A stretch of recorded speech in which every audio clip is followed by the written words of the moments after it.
Welcome to the My Cow podcast, and my name's Shaun Balemi, and I've enjoyed over 20 years working with New Zealand farmers with dairy nutrition and cow health. Now, a special thank you goes out to Advanced Nutrition as our primary supporter. The focus of this podcast is to be a vehicle for delivering relevant insights to dairy farmers and ag professionals, all to help drive cow efficiency and farm business profitability, because stronger businesses are more sustainable and help to build stronger communities. Welcome everyone to the My Cow podcast. The whole idea of this podcast is really to deliver you guys insights, tools, ideas that you guys can use on farm to drive farm performance, because increased efficiency is going to drive business strength, and strong businesses build strong communities. So that's the whole focus of today. And yeah, I've known Ben for quite a while now. It'll be over 10 years, and yeah, it's been a lot of fun. We won't dig too much into all of that, but yeah, we had a great conversation on the phone the other day, and I was really keen to do this interview with Ben and sort of dig more into what he's been changing around farm efficiency, what he's been learning along the way, and who knows, we'll chew into some stuff, and yeah, it should get interesting. It should be good. So yeah, thanks heaps for joining us. Yeah, Ben, yeah, would you like to introduce yourself and your family and what gets you up in the morning?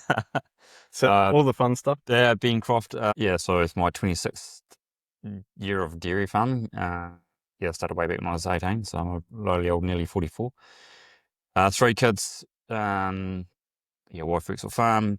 What gets me up in the morning? I really enjoy cows. I just like cows. And I really enjoy, the measurable production on a daily basis. That's what gives you a bit like a bit of a drive to do better. Or every season's different. We get different things thrown at us all the time. And although the yearly seasonal things is the same every year, there's different challenges within those within the season, the different types and different parts of the year. So that's what keeps me out of bed every day. I just really enjoy what I do, and I really enjoy cows. Awesome. Yeah, dairy farming is a hustle. There's so many things we can change to improve performance. It makes it a lot of fun. 100%. That's cool. And boys or girls? I'm just trying to so oldest 15-year-old daughter, cool. 12-year-old son, and another 7-year-old son. So nice. I got a 12-year-old and a 14-year-old. Had to think about that for a second. So we're not too far apart. Do you reckon any of the kids keen on farming? Yeah, I think they will be in time. They like coming out on the farm. Yeah, cool. They like doing the easy jobs, on the motorbike. That doesn't change whatever industry. Not so much hanging around the cow shed, but it's okay. And I don't force them to do it. If they don't want to be farmers, I'm okay with that. I'd like them to be. No, we'll see. Yeah, we'll see. I won't push them into it, but if they want to do it, it'd be cool. But they'll be. Yeah, I'm actually a 6th generation farmer, but first generation dairy farmer. Sorry. Yeah, I broke the mold, the black sheep. So we'll see. Yeah. That's cool. It's one thing I love about the ag industry and agriculture in general. Like, we're a family business as well, and I think it's so cool to build something over time that kids can step into, and away we go. And we talk a lot about sustainability and the environment, but farmers are the most concerned about the environment because it's your livelihood. Yeah, that's right. You pollute it, and it's no more. So it's got to be able to perform better tomorrow than what it does today. That's right? Correct. Yeah. Yeah, which is pretty cool. Yeah, well, the whole idea of today really is. Yeah, we talked a lot about your journey and what you've done with the stocking rate and feed, and how you've dropped your cost per kilo milk solids and driven farm performance. So I'd love to dig into that, because this is a conversation that I have just about on the daily with farmers.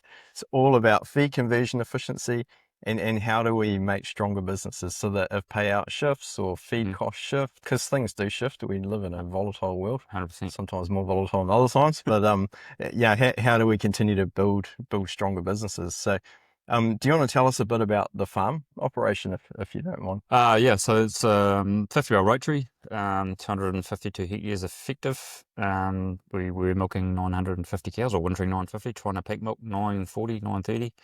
All spray irrigated, so 6 pivots, only one full circle, so it's 5-part circle pivots. Quite a bit of K-line and sprinklers, electrical sprinklers, which will change in time. And we're in the Murray Basin, so it's hot and very cold in the winter. So it has its challenges. And of that 252 hectares we grow, there's actually 20 hectares of crop grown per year. So 10 hectares of summer turnip and 10 hectares of fodder beet for autumn. We milk off a little bit in autumn, and then we winter 300 cows at home on the farm. So Nice. Obviously, so obviously with the Murray Basin, it's quite hard to find enough one to feed in the basin Really? itself. It's a pretty small food bowl, so those cows have to leave the basin pretty much. Yeah, and fodder-bet's quite good in that regard. You get a reasonable tonnage per hectare. Like this year's been a bit lower. Like we didn't have a bursting hot summer when we needed it, and the water wasn't quite good enough when they were in their big growth stage. But we hit 27 and 29 tonne. That's been well into the mid-30s before. I don't budget on mid-30s. We always budget at trying to hit 28. If we get close enough, we'll be happy. Still not bad though. Yeah, it's not bad. We do grow a good fodder crop. I think the basin in general grows good fodder feed. Yeah, but it's a very helpful tool for what we It's been around a wee while up here, now. It's been around a while, yeah. I mean, obviously it has its challenges with acidosis and whatnot, and slow transitions in and especially out, which we've learned the hard way on a couple of occasions. But yeah, it's a great feed, and it's, to get the tonnage per hectare. Yeah. And out of a really crappy paddock that's potentially doing 13 or 14 tonne of grass, it's a pretty good turnaround. Yep, yeah, absolutely. Yep. If you can bridge that gap, and increase your total tonnes grown on the farm, definitely helpful. And you're using the crop over autumn when you're milking on it to also transition the cow? Yeah, that's right. So we normally try and so last season we got them actually up to 8 kilos. It was a pretty crappy autumn. We had two really big crops. They were like both mid-30s. So we used a bit more than we normally would. Had those cows sort of, we try and feed between, on a dry diet, 10 and 11 kilos of fodder beet. We had 8, which is quite a lot, but we had limited options. But we had plenty of beet, so we used what we had. So this year it drove, only transitioned up to 5 kilos. So some of those cows were going away to kale for grazing, so we didn't want to give them too high on the beet and then change the diet right on. Good way to lose a bit of condition. Yep. We measured the beets 3 times in March, so we're way down in the low 20s, which normally we'd see mid-20s by then. Yep. So we knew we were going to be behind, and so we've ended up with probably about half a hectare spare of beet at the end of winter, which is handy. So I like to have a wee buffer left. That's probably a bit smaller than normal, but it's okay. And those will just be plucked out and fed to milking cows once we've got enough calved. Interesting. Yeah, well, we could do a whole podcast on winter feeding. We could. Fodder beet, mate. I've been numbing my brain on looking at visceral fat and how different winter feeds behave in the cow, and then how those cows go on to milk. But we won't dig into that today. But still a very, very interesting topic.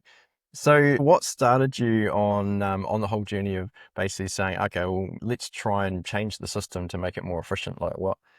What got me on that? Multiple things. So I was talking to you before about the Shaun, years ago, we were shearing for Ross and so Duncan, and we were getting really high on calf rates. So we could still induce cows back in the day, so that's how old I am. So bulls were left out for longer. We had surplus cows and calf, and I urged Ross to keep extra cows and we'd milk more cows.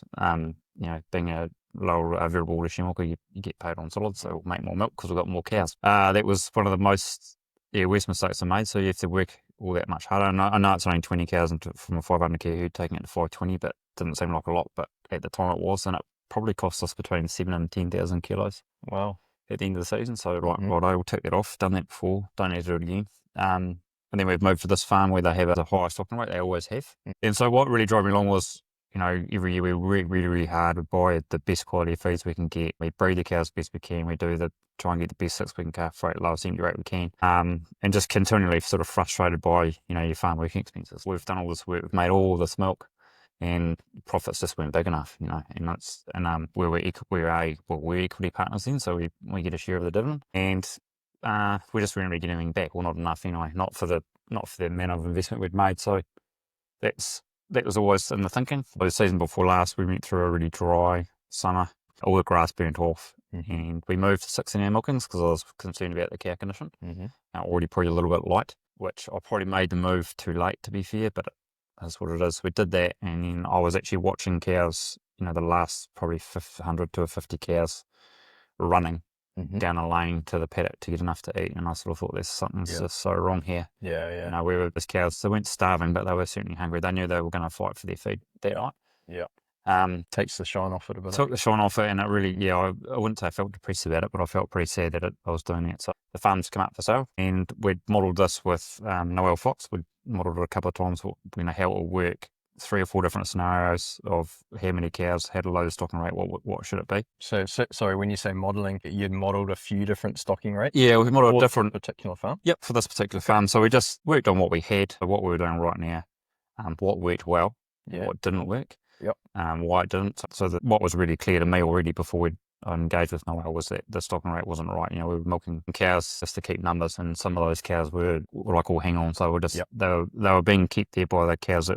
top cows in the herd that were producing well. Yes, and you inherited quite an old herd, eh? Yeah, we inherited a very old herd. No, when you were right on genetics, especially in those early days. Yeah. So, when we were 50-50 she milking, we always pride ourselves on good young cows, nice crossbred herd. Yeah. We came here to a much larger herd of big Frisian cows. Yeah.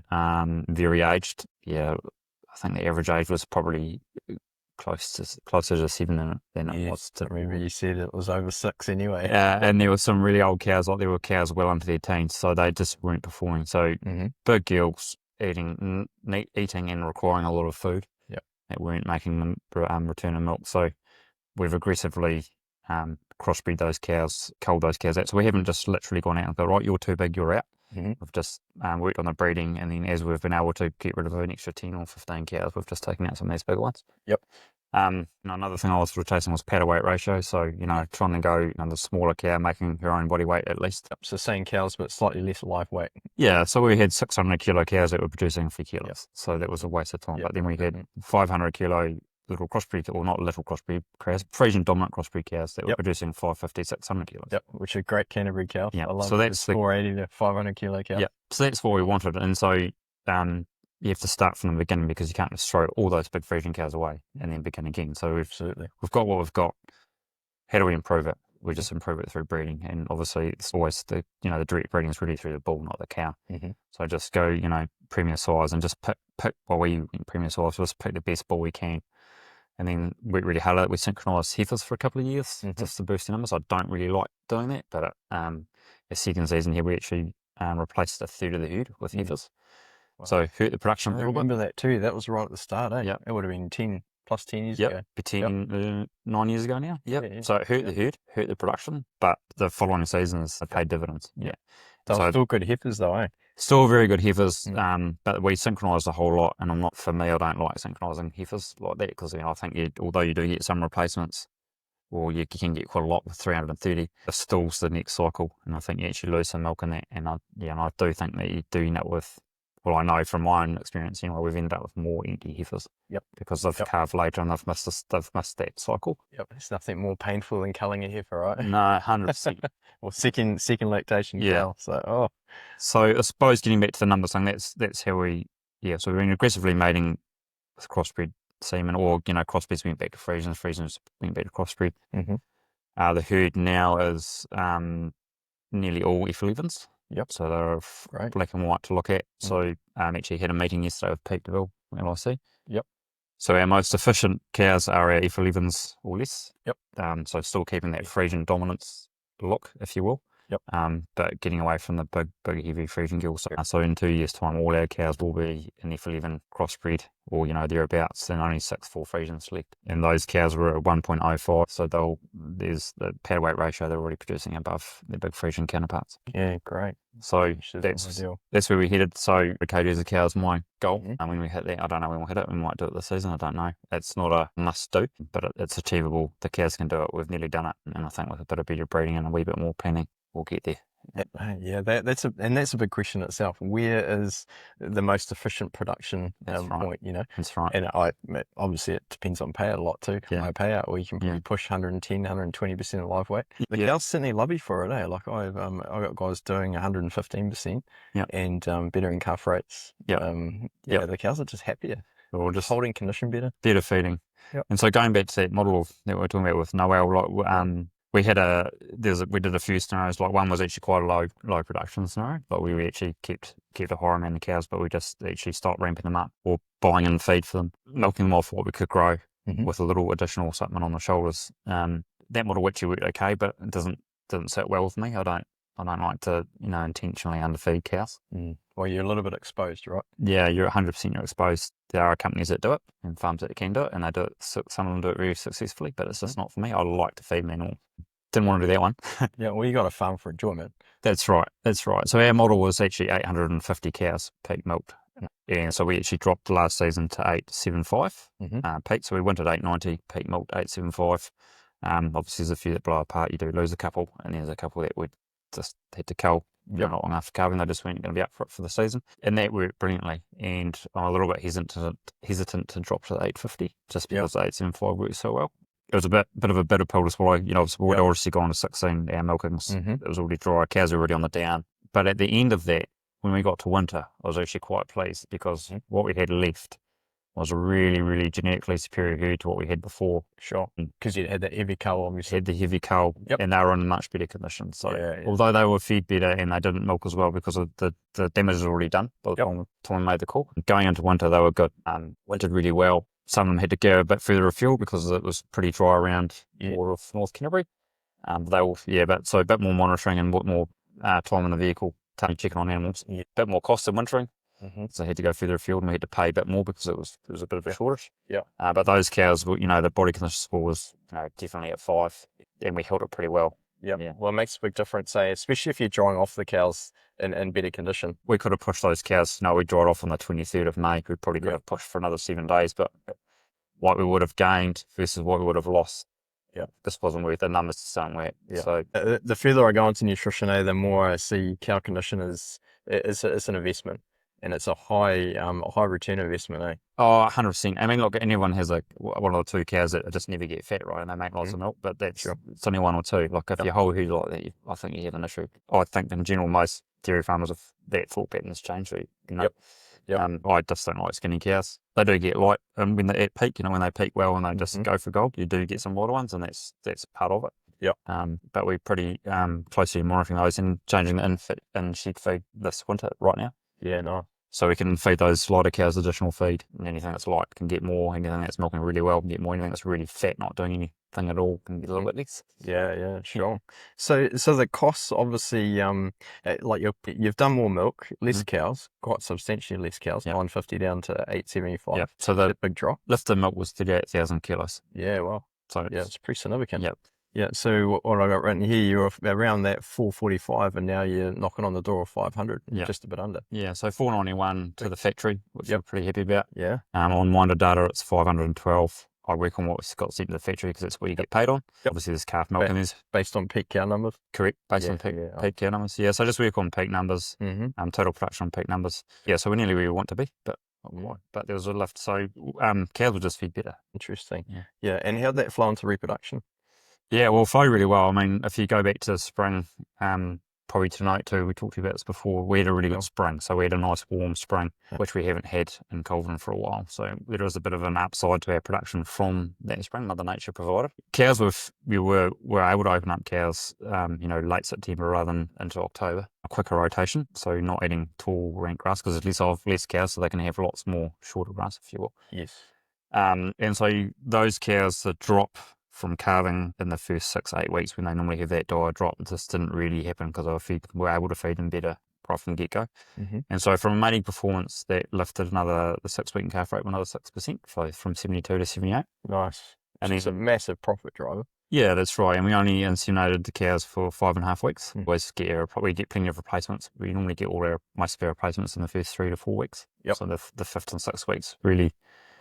We're starting to waste money at that point. We don't need to have that many calves either. And so, Angus bulls go out for a further 4.5 weeks, so only a 10-week mating. And we ended up with 12% empty rate.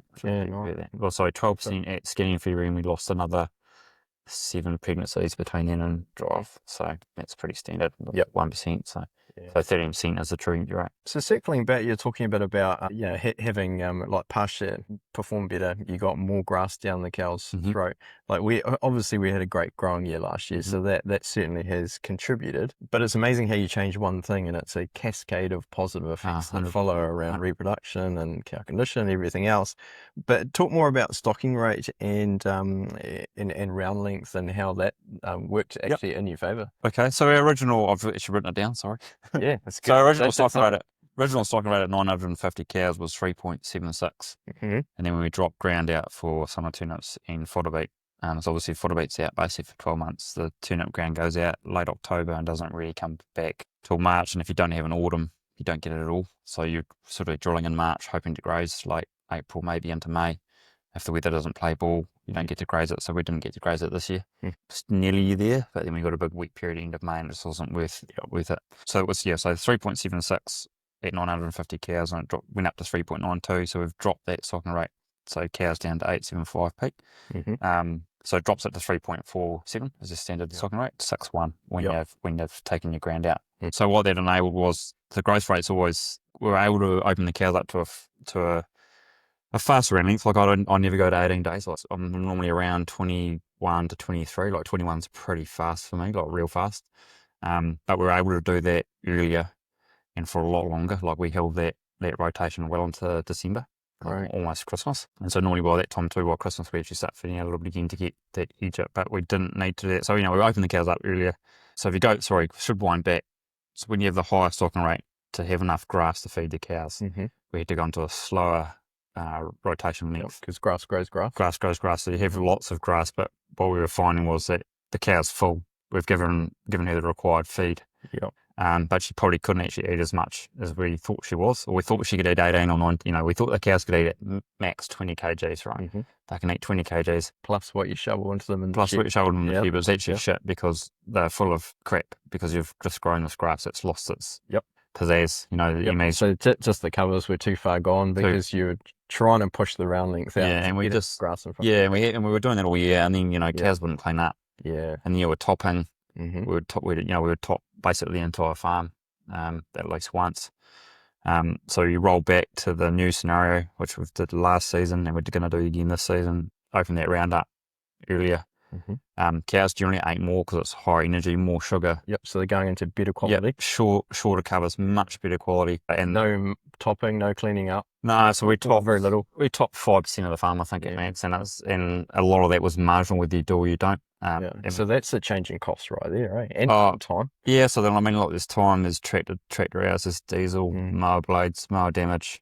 So we normally top in the afternoon when the cows are finished. So there's more time at home with the kids. It's easier on staff, and they can focus on the important stuff. Yeah, 100%. And when we put the cows into the paddock, although they might nail down to 1,500, and might be an hour before milking or 2 hours before, you knew they were full because they were just lying down, living their best life, enjoying the sun with the guts for a really high energy grass. And it paid dividends. So from that, they never went hungry. They were never eating really poor quality feed. And then what we put into the shed was just a wee top up. And we actually found they could eat more. So, we were offering 23 kilos of grass plus what was in the shed. So they peaked at 2.4 milk solids instead of the normal 2.2, which sometimes 2.2 is a struggle. Hit 2.4 quite easily.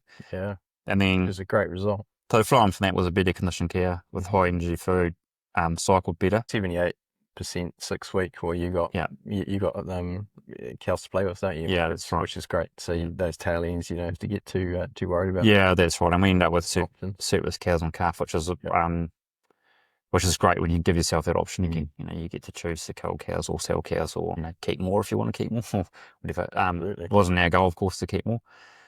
We just got rid of some. We just on-sold some nice older cows as budgets. So I've learned through nutrition, if you feed the cows really well early, they just pay you back the whole season. Like, it's quite incredible. It's like the higher up the mountain you can get them, the further up they stay, if you know what I mean, further into days of milk or into lactation. And there's actually some really cool research coming through now around what happens in the liver internally in the cow based on how you feed her. And basically, the liver's like a fire in the center of a house, where if you get that fire running really, really hot, it runs a lot more efficiently. And so basically all you're doing is taking the same kilos of dry matter that cow's eating, but turning it into more milk. And in some cases, you can actually drive them to eat a little bit more as well, which is, I think, what this is achieved. Well, our thinking was like, we've dropped these cow numbers. You do have to become better at pasture management. I think we're already pretty good at it, but in the sense that we're good at feeding cows properly. But with a lower stocking rate, when things turn, it's going to turn quickly. Yeah, and get away on you quick. It's going to be a lot of ground that's going to have to be sorted quick. I'm lucky I have an amazing team of staff, and so we had this discussion, and they bought into the less is more approach, which is what I call it. And so we had to make the decision at that milking time what was going to happen with that paddock that those cows didn't finish. So they're going to go back to it. We're going to clean it up. So we made that call, but it never really happened, because cows were just cleaning up everything, or if they went back, it might have been for 2 hours. Yeah, well, it wasn't a topping job, it was just in and out. So really opened up that conversation about what cows were doing as well, so I didn't have to go and look at every paddock individually like we do. There's WhatsApp, there's photos, you can, what do you reckon of this? And making those decisions, right then and there, and rather than go back to a paddock or doing a pasture walk and, oh, what happened here? Like, we should have done something with this paddock. That just didn't happen. And it's again paid dividends, because the next round it's high quality. You're into it. So Fantastic. yeah. And if you did have a stuff up, what was your strategy? Like bit of baleage or just going? Yes. I mean, like, there was a couple of instances there where cows were rocketing along, and we were probably putting in feed at a time of year you wouldn't put feed in. Like, we were like, oh, we need to amp up we've got to crank up the meal in the shed, and you think, oh, it's pricey.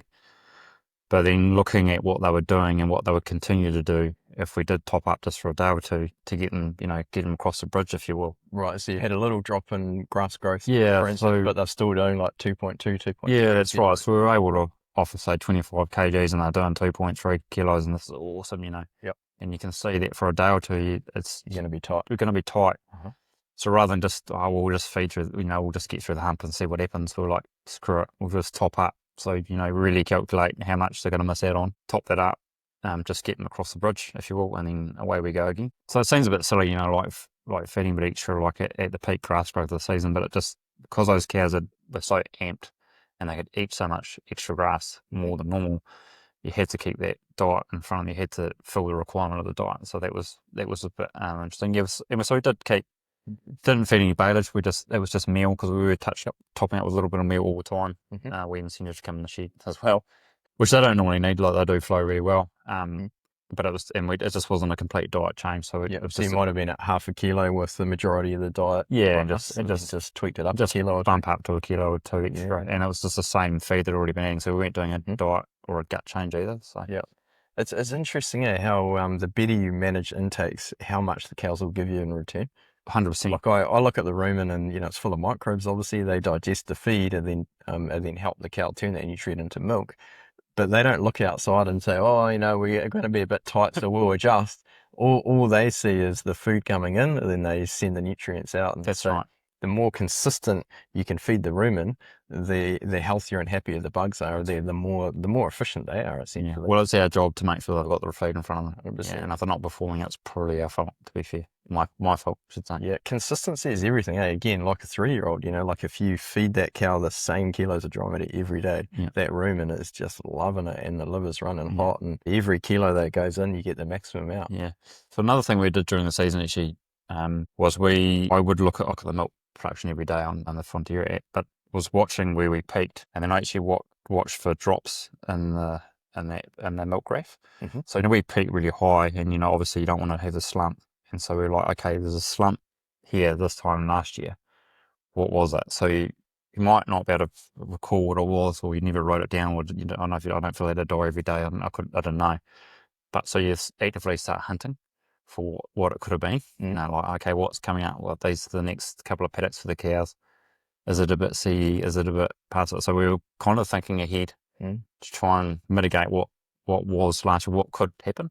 And again, because we were thinking ahead, or thinking more about it, it just didn't really happen either. Yeah. Well. So our milk graph is pretty impressive. Like, it's just a nice, gentle drop off. Yeah, cool. So, we were doing 1.6 milk solids on the 5th of May, twice a day, and we had to actually crash the cows down to dry them off. Yeah, incredible. Yeah, awesome. and it was, already just attribute that to the feeding those cows properly to start with, and then just keeping it up. They're not going to eat 23 kgs of feed in May, but when you think they can eat 16, but you offer 18, and all of a sudden they eat 18, or So give them a bit more. Yeah, or rather than give them the 16 and go, oh, that's not very good, better it off a little bit more, and then you might take a hit on a wee bit of wastage in the paddock. Yep. I don't like wastage, no one does, because it's money going down the Google, right? But I'd rather see a little bit of feed left behind, and then you notice it yourself, where cows will tell you, or your staff just come and say, hey boss, there's half a load of silage in the paddock. Okay, cool, well, just dial it back a bit. Let's dial it back a bit. Yeah, until you go slightly over, it's quite hard to know where that top is. Yeah, 100%. If you're slightly under all the time, your milk's slightly dropping as well, and you think you're doing a good job, but you might not be quite doing as good as you could. Yep. It's a race to the bottom, which is hard. Yeah, it's a real balancing act. But you touched on when we were talking earlier around staff, and I think that's a big part of the operation. Well, I think it's a big part of every farming operation, but when you've got staff that have been with you for a long time, and you're saying, look guys, this is where we're focusing right now, and they're tuned in to those key profit drivers on farm, makes a big difference. Yeah, it does make a big difference. And I don't change things radically. And I don't change too many things at once. And you know, you have different. Everyone has different staff, and I think my staff are awesome. They're all really good. Been with me for a long time, so when I make a change, they know that I've calculated it, which is pretty good. I don't go, oh, let's just do something completely different today than what we've done. And also staff, I think when you get into a routine, they don't like a lot of change, like not too much. So it's just tweaks. But, you know, when I discussed this with dropping the cows, you know, the guys are, oh, awesome. You know, we're going to be milking for less time. Had to explain, well, actually, lads, we're probably going to be milking for just as much, if not a bit more time, because they're going to hold more milk. They're going to have more milk on them. But they'll be nicer to milk because they're not concerned about where their next meal is coming from, because I know when they get to the paddock, there's going to be plenty there. And so they did, yeah. So I'm lucky that the staff buy into most things, but I think I've got to think like a staff member sometimes, like, sometimes what's better for me, it's not better for them. And if it's not better for them, I know I can't milk all the cows on my own all day, every day. So that's, you know, I think they have to be on forefront in your mind all the time. It's basic stuff, but it's important. Like, it makes a massive difference. Because like, you even touched on it before, but happy cows, happy staff, Like 100%. Like you told me a little story about the cows shooting back to the paddock, not this last season, but the season before. Yeah. Like, do you think dropping cow numbers and adjusting your system, do you think the cows are happier? Oh yeah, like, yeah, tenfold. Yeah, cows are more comfortable, and like there's no Just because they're just getting better feed, essentially. And I think, so like you say, better fed cows are happier cows, happy staff, because the cows are pleasurable to milk. You know, they want to be there. They're not, you've got a nice udder, she's got plenty of milk, you know, it's not trying to, you're not fighting for a skinny little udder. Their cows not making milk, they're just nice and full.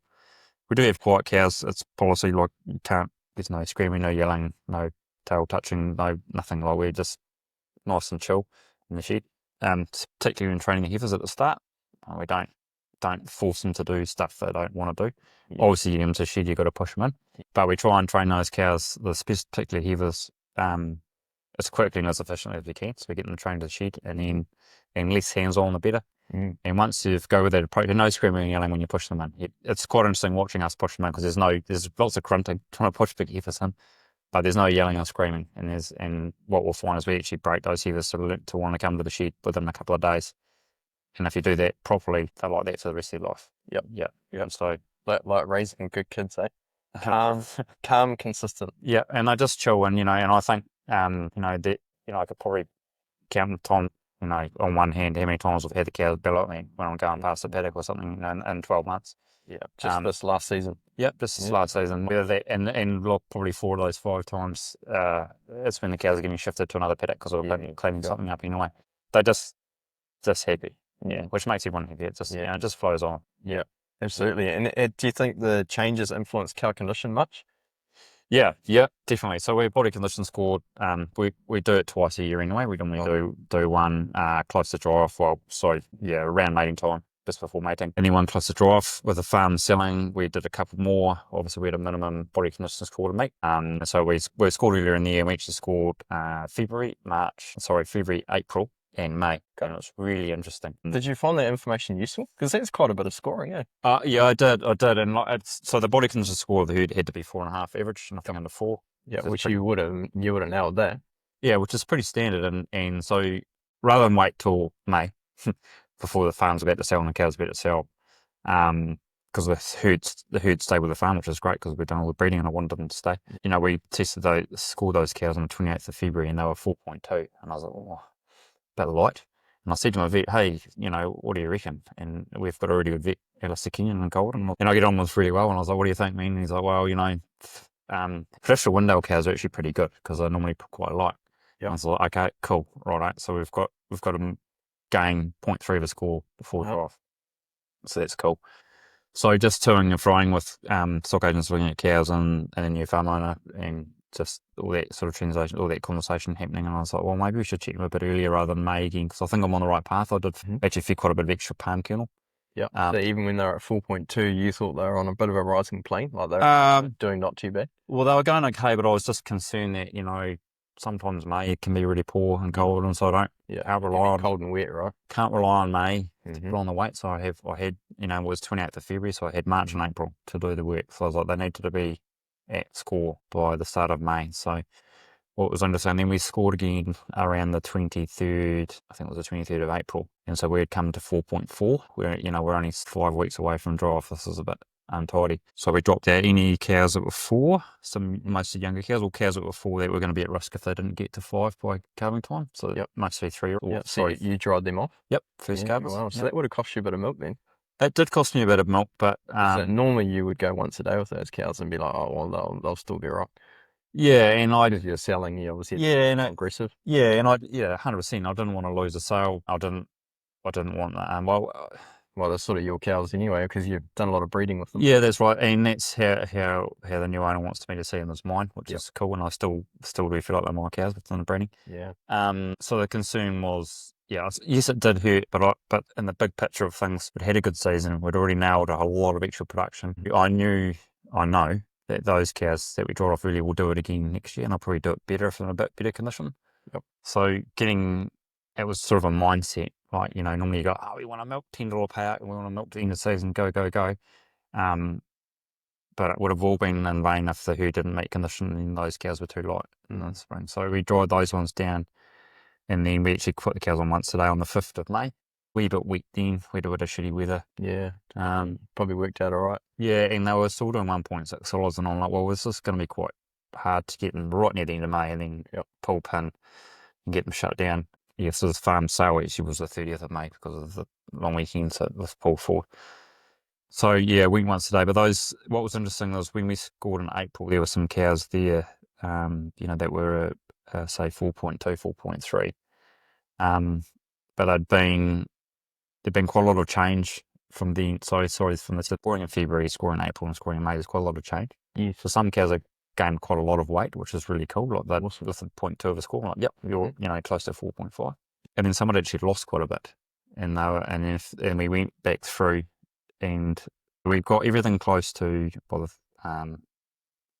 there were a handful of cows that are lost. And then we went back through and looked at those cows' records. We actually ended up having one in May that was under 4, which is really disappointing. I was really pissed off about that. But she'd gone from a 4 in February to a 4.3. Yep. Or 4.4, sorry, because I only do it by 0.2s. 4.4 in April, and then she dropped to a 3.8. Yeah, right. So I've looked at that cow, which the new owner agreed to buy because there's only 1 out of 875 cows. It's not a bad effort. Her lactation was 1,004. Yeah, kept pumping. So she was just trying to fill the vat by herself. Yep. So genetically wide. So it does sort of make me think going forward, in the next seasons, that those cows are something to monitor, because if you see your own cows every day, you don't always notice those subtle changes. Yep. And if you're away for a month, or you look at someone else's cows, you're like, holy moly, look at that cow, she's fat, or she's skinny, or she's whatever. And I think you just skip those subtle differences. So I think having an independent person scoring those cows does help you make some much smarter decisions. And it's a bit of cost, but real minimal drive and then for calving. So. Yeah, I was going to ask you, would you do it again? But you'd probably... Oh, yeah, I'd definitely do it again. And I would... I don't know if I'd do the 3 over a short amount of time, but I would definitely do one around mating. So like March, May, something like that, or March? Yeah, I'd do one after calving, and I would probably do one, to be fair, I would do one late February. Yeah. Because that's when we can have a real pinch. Yep. And then you've got March, April, and a bit of May to do something. And then at least if you get another score in April, you've still got a bit of time. Yeah, that's right. To make some decisions. And the most, like worst case scenario, you dry a couple of cows off. That's the worst case. Next case is, I suppose, you limit milk. So once a day, or milkings. It's amazing what you can achieve when you go once a day, but you feed her as if she's still milking twice a day. That's usually where most people, they're like, we always drop milk when we go once a day. But the cows, if you even hint to them that you're going to feed them a bit less, they'll eat less. But if you keep feeding them well, they keep producing, and man, they stack on the weight, eh? Yeah, and those initial 80 cows we drawed off, they were really hard to shut down. Yep, I could imagine. They really did not want to dry down. I don't just hate filling cows up with dry straw feed to dry off. I like to put some protein back in you as quick as I can. Or keep it in there the whole time. It's a tricky one, eh? Because you've got to get them dried off clean so we don't have any issues, but they just want to melt. They want to melt their backs, and they lose condition. And that's right. And so at least we did do what we did, because they actually, out of the biggest body condition score gain, it was them. Yeah. And they were the lightest cows. So I'm quite excited to see what you'll do this season. It seems to me like you're setting yourself up to crack 500, piece of cake, really. I'm trying to, and we've just... As long as the grass plays the game. Yeah, look, it can be mitigated with other feeds, right? You can do that, but it's also the cost. We want to drive profit, it's all great saying I did 500 kgs a cow, but if you didn't make any money doing it, absolutely, you know, you may have been better off doing 450 or 480 or doing what we did 491. That might be the golden number. I don't know. Yeah. Well, it all depends on payout, doesn't it? No, yeah, over $10, it'd be hard to argue high. Not chasing a higher production. Yeah, but you're right. That's right. Around. But also something in the back of my mind too is, you know, sometimes the best way to beat a low payout is making more milk. Yep. And so if you can set the cows up to do it year on, year out, when the payout is low, we know how to shut the farms down. I've been around a while. Yeah. So we know how to shut things down if we need to, but production is not really something you want to shut down. You want to shut down costs in other ways if you can. Absolutely. So, you know, defer some R&M or some cap expenditure, but the cows have got to do the goods. So if you can get them making a lot of milk at a lower cost, and when we do have a drop in payout, which, you know, I dare say we will at some point, but we still have to be able to, you know, at minimum make break even and survive. And so that's the goal as well. It's a double-edged sword. Yeah, absolutely. Well, I'm finally going to ask you the question that everyone's been probably wanting to know the whole time is, have you made any more money, or what were your costs in the change? So I've got some cool figures here, but did you want to talk us through that? Because I guess that's where the rubber meets the road, isn't it? Like your cost per kilo of milk solid. Yeah, so cost per kilo of milk solid year before last, which was, I might add, was a really poor year.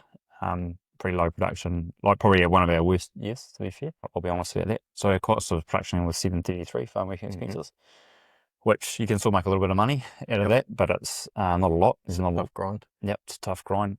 So by reducing the cow numbers, feeding better, still feed the same amount of imported feed per cow. Yep. So the totals drop, so the total cost of that drops. I think that's about 15 grand. Yep, $15,000 difference in feed. Yep. Which isn't a lot. But we've dropped the farm working expenses down to $6.33. Yeah, well, so quite a significant drop. Yeah, and then if you add an additional, we produce an additional 38,000 milk solids as well. Yep. So it's amazing how you can water down your costs by doing more production. And you know, it's not always economic to do more production, and this is where, you know, you've got to do your numbers pretty well. But it shows that high stocking rates sometimes can be less efficient. Yeah, that's right. Interesting. So I mean, look, can we get it into the fives? Yeah, you probably can. I mean, there's a bit of an additional cost in that $6.33 with a farm sale. Like, you know, there's a bit of extra feed bought to make sure those cows get to weight.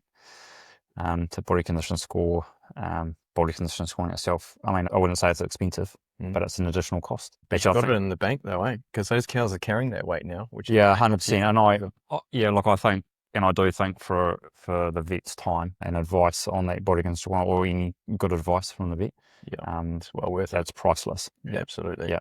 And if you listen to it, sometimes we don't want to. Sometimes a bit of pill to swallow. Sometimes we think our cows are in great condition, and you get an independent person to score me like, nah, you're off. But that's their job. I did do a couple of scores the year before, and it paid off as well. Yeah, and you can learn to do it yourself. Yeah. But it's I think it's good to have an independent. You know, sometimes you can't, when you're busy on the coalface, you can't see the wood through the forest. You know, so. Absolutely. And there's some cool tech coming out around scanning cows, and I'm even looking at weighing, walkover weighing. I think is going to be some pretty cool data going forward. But you know, at the end of the day, it's the principles are the same, right? Whether you're visually scoring cows, you're pulling in weight data or camera data or whatever. Yeah, so we're still a pretty no frills farm. You know, there's no collars. ProTrack only came in a couple of years ago with ACRs and automatic teat spraying. So we're non-collared. We don't have a heap of technology. We are moving into a bit more now. Yeah. Collar's going to happen, I'm not sure, but would I like to? Yeah, there's certainly a lot of cool information coming forward, as you've alluded to. Yeah, but you can do some great stuff, though, if you do the basics well, right? Like 12% empty, 78% 6-week in calf rate is nothing to snuff at with no technology. Or little technology. Yeah, that's right. It's a lot harder work, but you know, again, I enjoy my work, so it's not quite so bad, you know. Like, at the time, it might be a bit tough, and, you know, especially mating time when you start to get tired and you're trying to crunch numbers and draft cows and milk and do all those other jobs you got to do. There's regrassing happening, there's heaps going on. Collars would be helpful, but I think when you get past it and then you get your scanning results, you're like, yep, it was 100% worth the effort. Yep, absolutely. Yeah, and who knows, you know, if you take on another 2 or 3 contract milking jobs, that's when technology is quite useful. Yeah, 100%. You'll be off farm and be like, oh, something's out of whack. Everybody I know that's got some sort of collars has certainly got some or a lot of benefit out of it. So bit more time on their hands. Yeah, bit more time on their hands, and I'll be keen on that at some point. Well, you're doing pretty well as it is, which is great. So, you know, there's got to be some gains there, which is pretty exciting. Yeah, well, that's cool. Yeah, well, that's awesome conversation, mate. Really appreciate your time. Probably put a bow on it there, but But yeah, you know, one of the things I really have enjoyed working with you and Wendy around is your commitment to hard work and also just fine tuning things. He always drove me hard, which I enjoyed because, you know, I'm always trying to sharpen and do the job better. And yeah, it's really cool. So it's great to see you guys really winning and going on and succeeding. Long may it continue. And it's cool to see the kids coming through too, you know. Yeah. 15, they'll be starting to chase you down and be like, Dad, we need to be doing this. Yeah. Well, you know, nearly driving as well. So there scary, could be some factor work involved. You know? Yeah, absolutely. But you know, the kids come in and they grab onto this tech and they're like, man, have you read this? Have you seen this podcast? Well, they're already better than me at most of it. So cool. It's pretty great. Cool. Yeah, it's the fun of the industry. Awesome. Oh, thanks again, mate. I really appreciate your time. And there's some great gold there. So cool. Yeah, appreciate it. All right, thanks, Shaun.